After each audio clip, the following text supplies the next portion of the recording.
Чао а тутти! Che meraviglia! Как замечательно, как чудесно, сказали бы итальянцы, в такую солнечную погоду. И побежали бы гулять. Как это сделали и мы, отправившись в приятную погодку, когда светит солнце и не так ветрено, поискать грибочки в лесочке, сезон грибов на Сардинии, с октября аж по февраль, и затем добраться до близлежащего мегапопулярного пляжа, который называется Кала Сирена. Пока мы видим такую успокаивающую зелень и желтые огонечки цветочков. Возможно, вы их уже видели в моем коротком видео. Там на земле даже сердечко такое прорисовывается природой. Самые внимательные зрители его увидели.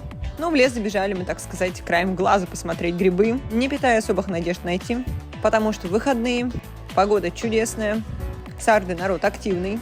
По дороге мы увидели большое количество бегунов, причем даже самого преклонного возраста, велосипедистов, людей, занимающихся спортивной ходьбой и скандинавской ходьбой. Движение дает нам ощущение жизни.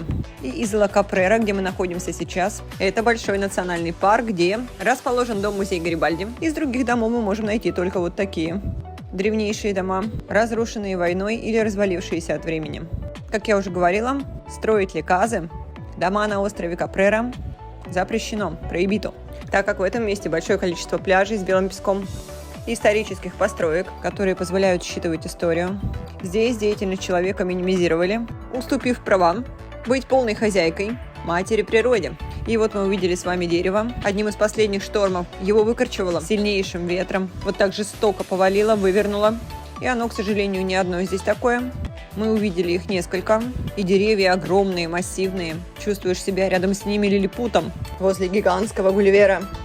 Мое внимание привлекло вот такое необычное растение. Хорошо, что я его не потрогала. В любом незнакомом месте, увидев какие-то интересные объекты природы, прежде чем их ощупать, потрогать, лучше навести справки. Потому что это растение очень ядовитое.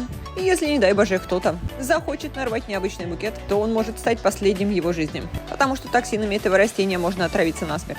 При том, что оно не произрастало на Сардинии, его кто-то сюда привез, подселил такого чертенка к ангелам. А вот это помещение служило для жертвоприношений в древности неудачливых грибников. Шучу, конечно. Эти маленькие помещения, такие маленькие сарайчики, во времена Гарибальди, а он жил именно здесь, на острове Капрера. Тут недалеко находится его дом, белокаменный, красивый.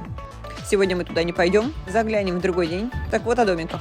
Это были маленькие зерновые хранилища, где зерно сортировали, мыли. Здесь вы увидели все усеяно вот такой разбитой плиткой с пола, которая перешагнула вековой возраст, но сохранила следы красивого узора наподобие античного. И вдруг в лесу стоит стол. Казалось бы, что он тут делает? Но это не простой стол. Это такая оригинальная карта места. Такой проект национального парка для тех, кто сюда прибыл. Двигаться не только по указателям, но можно обратиться к такой импровизированной карте и пока осматриваться, что-то перекусить. А эта решетка прямо манит. Заглянуть и увидеть великолепный сад чудесных оливковых деревьев. И он принадлежал великому Джузеппе Гарибальди. Легендарная личность. Его имя здесь символ свободы, равенства и единения Италии. Один из командиров крепости Кандео, о которой мы уже говорили с вами в моем последнем длинном видео. Если не смотрели, советую посмотреть. Чудесное место. Так вот, он говорил, что здесь, на Сардинии, повсюду, над каждой необыкновенной скалой, витает свободный дух Гарибальди. И еще одно массивное поваленное дерево. Сардиния – это остров ветров. Здесь, как два брата, господствуют два ветра. Хоть сказку пиши. Мистраль и Широкко. Мистраль смягчает летние жаркие температуры, делает более комфортными. Иногда он очень сильный и свежий, всю дурь из головы выдует. А Широкко приносит жаркий воздух Африки, жаркое дыхание Африки. Мы с вами находимся сейчас на нашей отправной точке пути до Ла-Спьяджа Фамосиссимо, до знаменитого пляжа Кала Сирена.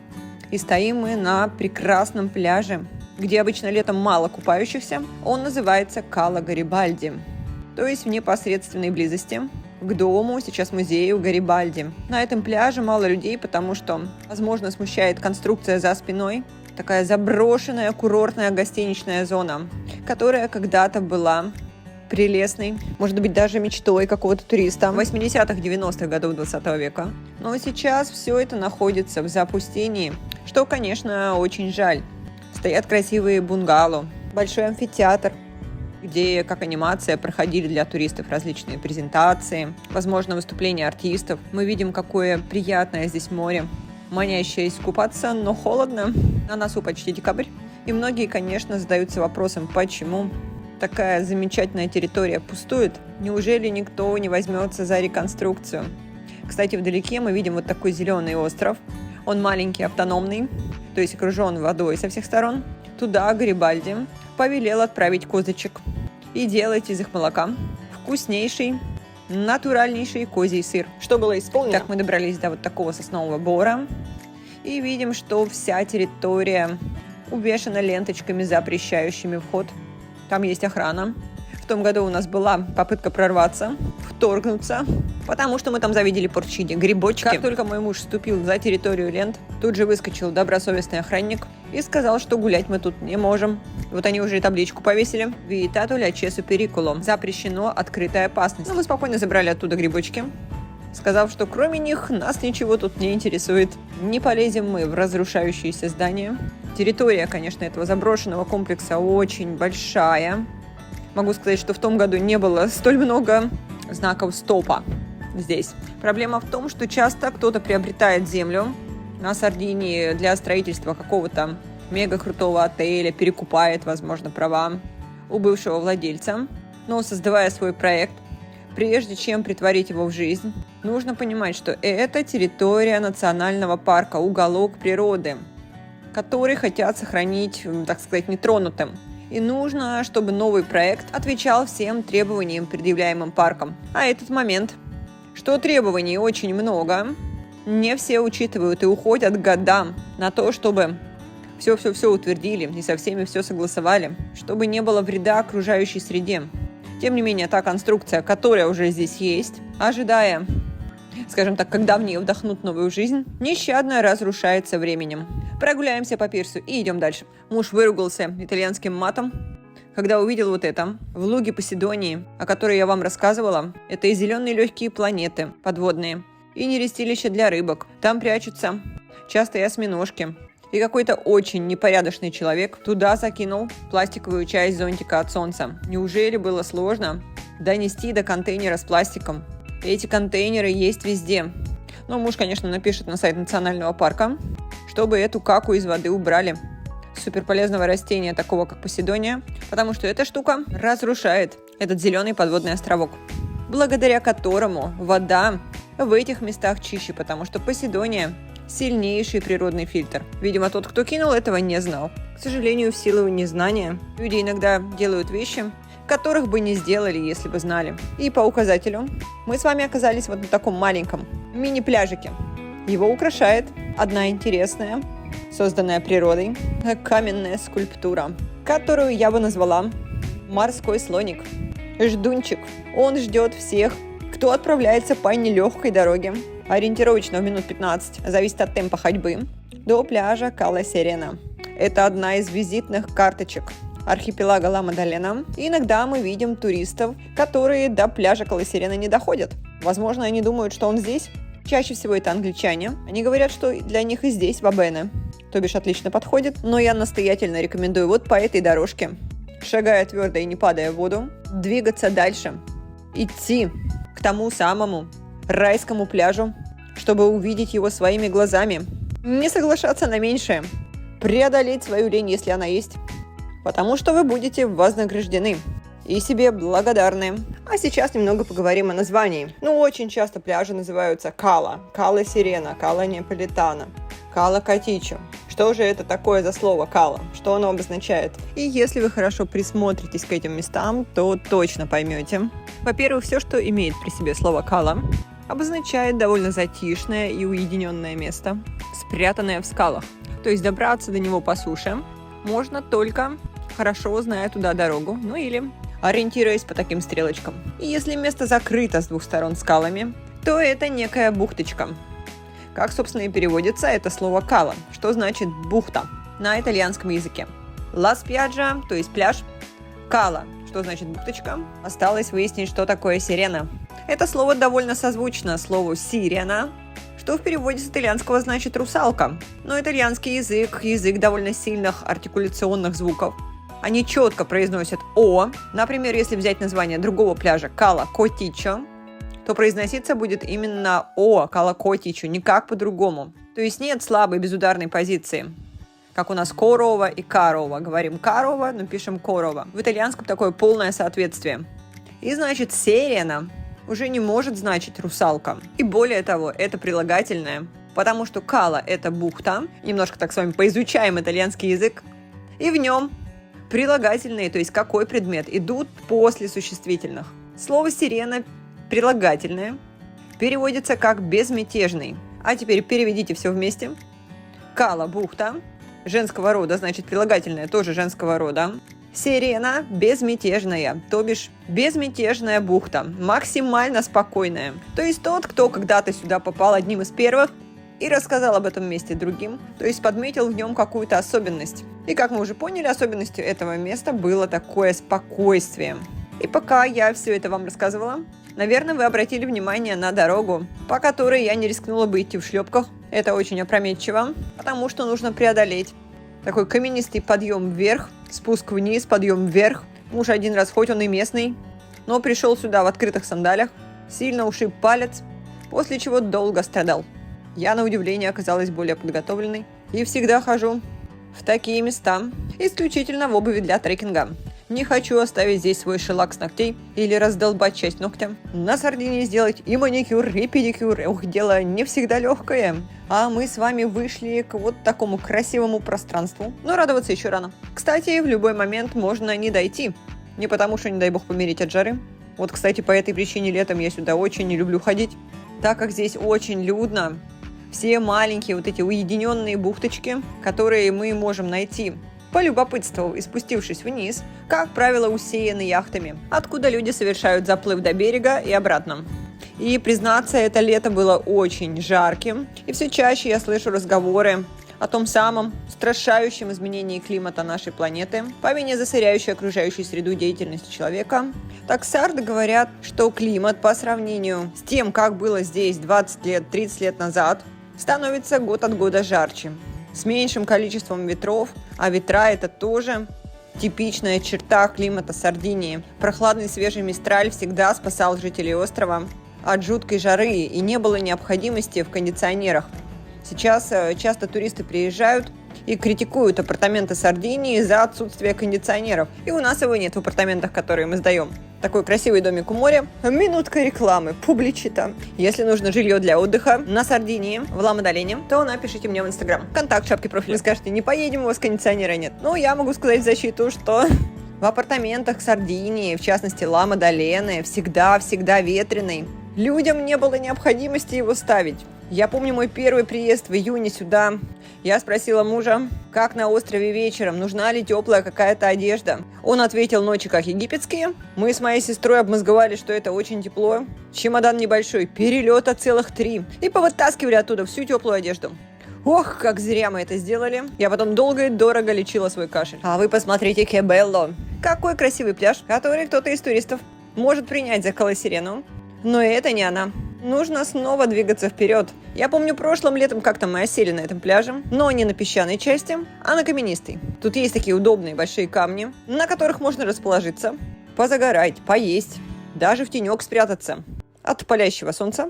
Единственный минус, что нужно не забывать про морских ежей, потому что там, где плюхаемся в воду с каменной, скалистой части, ее подводное пространство часто усеяно морскими ежичками. Надо быть аккуратней. Есть еще одна опасность. При заходе в море со скал, небольшая, но предупрежден, вооружен, это помидоры дель маре. Морские помидоры. Они как алые красные цветы распускаются под водой. Так и хочется потрогать, но не делайте этого. Они жалятся ровно так же, как медузы. В закрытом виде выглядят как глянцевые красные присоски на камне. А мы с вами наконец-то у цели. Вот оно, это шикарное место. Прежде чем бежать на пляж вниз, я советую сначала не пропустить вот эти каменные возвышенности с панорамным видом, где пляж именно лазурный, пятнистый, очень необычный. Не случайно назван Кала-Сирена. С тихой-тихой, спокойной водой в бухточке. Просто когда вы спуститесь на тот белый песочек, и если будет сильное солнце, то не всегда удастся передать именно вот этот Il colore azzurro Карибия. Такой лазурный, карибский, пятнистый орнамент. Я вам уже рассказывала, что пятнистый благодаря лугам той самой Поседонии, которая обеспечивает чистоту воды, а еще сдерживает подводные земные толчки, там, где есть опасность землетрясений, и тем самым снижает риск цунами. Но не всегда этот пляж назывался так красиво – Кала Сирена. Он носил более вульгарное название, несмотря на свою красоту – Кала Пуцата. Кала, вы уже знаете, что это такое. Бухта. А вот пуца по-итальянски – это вонь, адское зловоние. Пуцата, мы понимаем, что это прилагательное, а значит, переведем как, вонючий пляж. Почему было такое скверное название? Может быть, кто-то очень хитрый, дав такое название, решил оттолкнуть людей от этого места и тусоваться здесь один или со своими близкими, не желая делиться этой красотой ни с кем. Пусть думают, что здесь воняет. Но на самом деле здесь воняло действительно. В преддверии этого пляжа к маленьким бухточкам выносило очень много мертвой Поседонии. И гниющая трава давала очень неприятный запах, эту пуцу. Но сейчас ничего подобного нет. Возможно, здесь провели генеральную уборку. И даже изменили название пляжа на более благозвучное. С Кала Пуцаты на Кала Сирена. Приходите сюда за безмятежным спокойствием. И смотрите хорошо. Этот момент был подарком для нас, потому что прямо за этим кустом стоит огненно-рыжий, а к нему идет черный. Итого 2 горных козлика. Диких, настоящих. Такое дикое чудо красоты природы. Пробираясь по этим тропам по соответствующему запаху капры, то есть козьему, а также по фекалиям под ногами, мы поняли, что они где-то рядом. Но даже не ожидали, что они будут прямо перед нами. Конечно же, друзья испугались. Они, кажется, сюда отношения пришли выяснять. Кстати, у меня есть в коротких и длинных видео бой между горными козликами, которые, конечно, не знали, что они под прицелом камеры. И вот эти передумали выяснять отношения. Ускакали от нас. Мы так скакать по камням, как они, не умеем. И чтобы дойти до пляжа, нужно преодолеть такой последний грозовой перевал.